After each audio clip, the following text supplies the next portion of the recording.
Cora Everly's hand cracked across Wyatt Cutter's face hard enough to turn his head, and the entire main street of Blue Prairie went silent.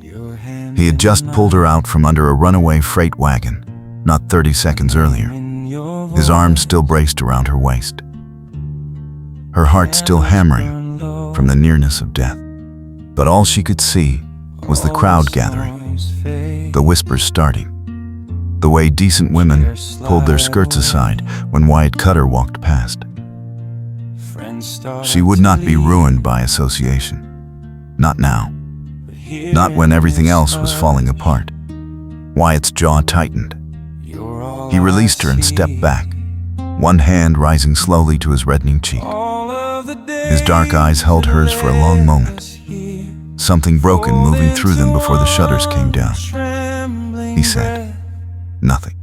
He turned and walked toward the freight office, his broad shoulders rigid under his canvas coat, while the December wind pulled at his hair.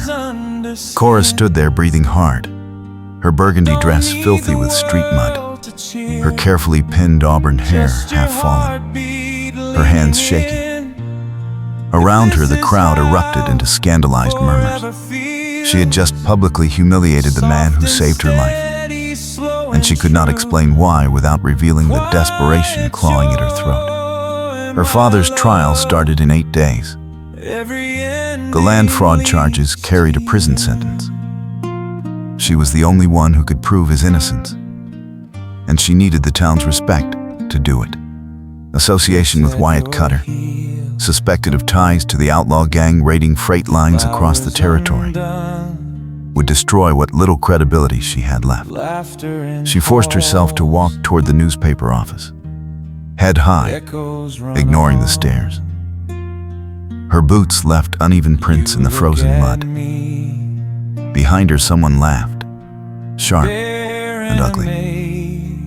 A woman's voice said Wyatt Cutter's name with pity, and Cora's stomach twisted. The newspaper office was freezing. Cora shut the door and leaned against it, her breath coming in ragged clouds.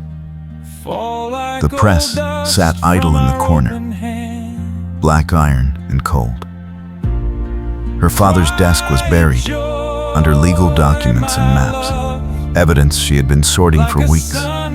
The fraud case hinged on a surveyor's report that contradicted the land office records, but the original survey map had vanished, and without it, her father looked guilty. She peeled off her ruined coat and tried to straighten her hair with shaking fingers. The slap still burned in her palm.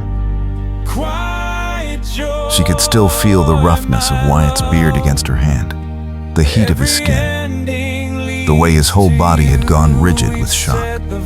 He had not deserved that.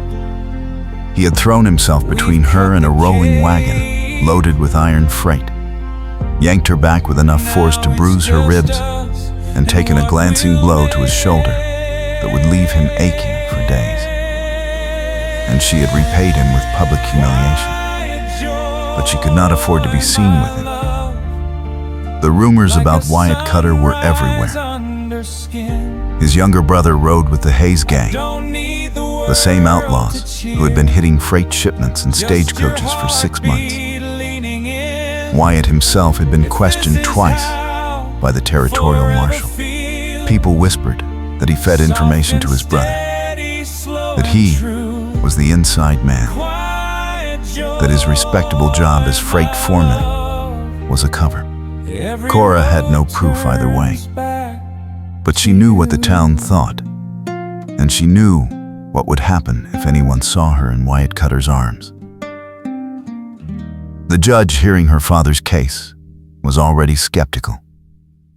One whiff of scandal and he would dismiss everything she brought him. She crossed to the desk and shuffled through the documents again, searching for something she had missed. The surveyor who had prepared the original map was dead. The land office clerk who filed the report had moved to California. Every lead ended in silence or absence. The door opened behind her. She spun, expecting a customer or one of the town gossips come to pry. Instead, Wyatt Cutter filled the doorway, his coat dusted with snow that had started falling, his face unreadable. Cora's heart kicked hard against her ribs. She gripped the edge of the desk.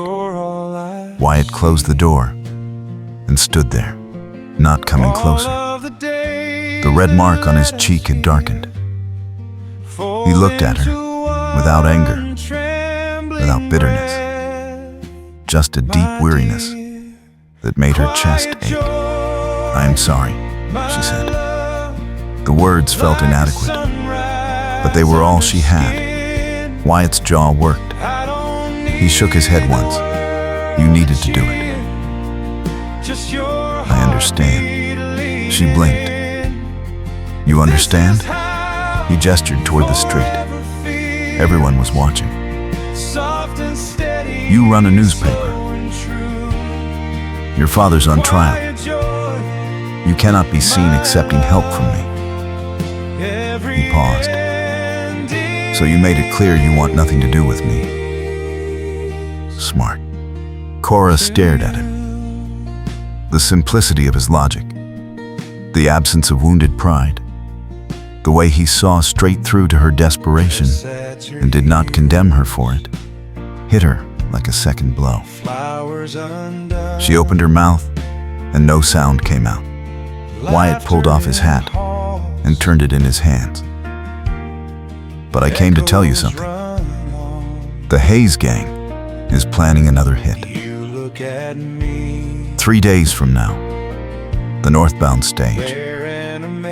It is carrying the December payroll for the Silver Creek mine." Cora's breath caught.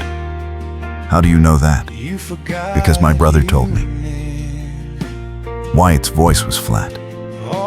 "He wants me to make sure the freight schedule is clear, so they have a clean run. He thinks I will help him. Will you?" "No." Wyatt met her eyes. "I have never helped him. Not once. But I cannot stop him either. If I go to the marshal, my brother hangs. If I stay silent, innocent people might die." The raw pain in his voice made Cora's throat close. She took a step toward him. "Why are you telling me this?" "Because you run a newspaper. You could warn the mine company. You could print something that makes them change the route or delay the shipment. My name stays out of it. My brother does not know, and no one gets hurt."